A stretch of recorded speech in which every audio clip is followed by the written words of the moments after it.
दोस्तों, कैसे वक्त और हालात बदल जाते हैं कुछ कह नहीं सकते। प्रधानमंत्री मोदी अपने इटली दौरे से वतन वापसी कर चुके हैं और इटली दौरे को लेकर बहुत ही तस्वीरें उनकी वायरल हुई और खुद पीएम मोदी ने अपने इटली दौरे का ये वीडियो सोशल मीडिया में पोस्ट किया, जिसमें उन्होंने बताया कि कैसे दुनिया भर के राष्ट्राध्यक्षों से वो मिले, पोप से भी उनकी मुलाकात हुई और इटली की प्रधानमंत्री जॉर्जिया मेलोनी के साथ भी उनकी ये सेल्फी सोशल मीडिया में काफ़ी वायरल की जा रही है। लेकिन इस पूरे शोर के बीच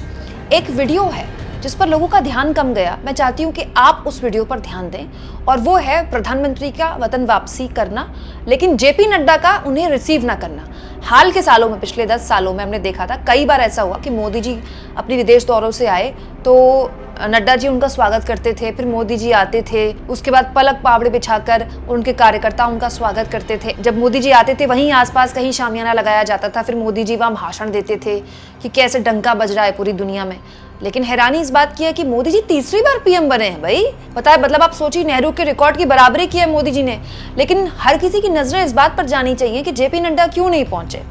मोदी जी को रिसीव करने के लिए। भाई बात सही है कि जेपी नड्डा आप कैबिनेट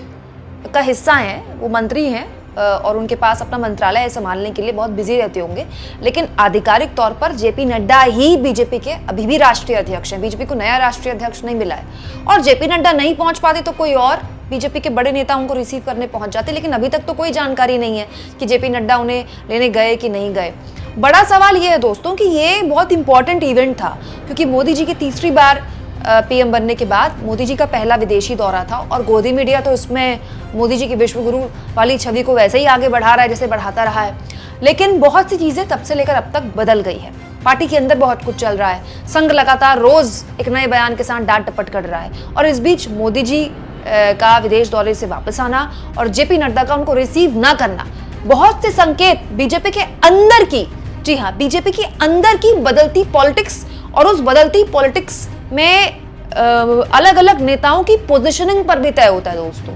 इसलिए इस पोजीशनिंग पर ध्यान रखिएगा,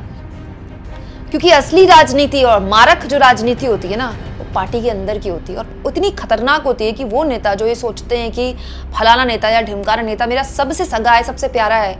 सबसे पहले वही नेता साथ छोड़ते हैं। ये अजीब सी कश्मकश जो बीजेपी के अंदर बनी हुई है दोस्तों। तब जब सरकार बना ली है बीजेपी ने, ये कहां लेकर जाएगी इसे कमेंट बॉक्स में जरूर लिखें और जितना हो सके दोस्तों चैनल को शेयर करें, सब्सक्राइब करें और थैंक्स और ज्वाइन, ये 2 ऑप्शन है जिसके जरिए आर्थिक तौर पर भी आप चैनल के हाथ मजबूत कर सकते हैं।